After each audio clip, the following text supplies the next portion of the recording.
Balon gas meledak, perayaan Hari Guru berubah tragedi. 10 guru luka, pilu wajah diperban.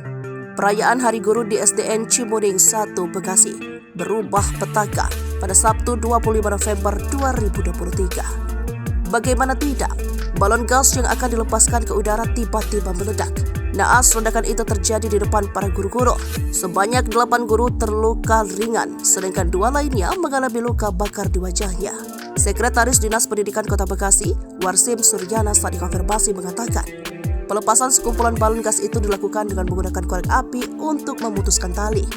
Akibatnya, justru balon meledak dan memicu api yang menyembur ke arah para guru yang memegang balon.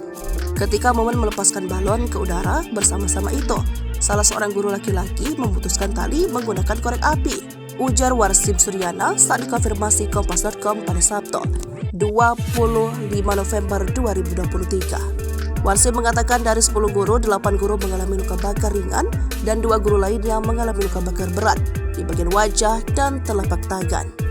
8 guru lainnya diperbolehkan pulang setelah dapat perawatan di Puskesmas Cimuding, tuturnya. Menurut Warsim, tidak ada siswa yang menjadi korban dan seluruh biaya pengobatan insiden itu ditanggung oleh kepala sekolah.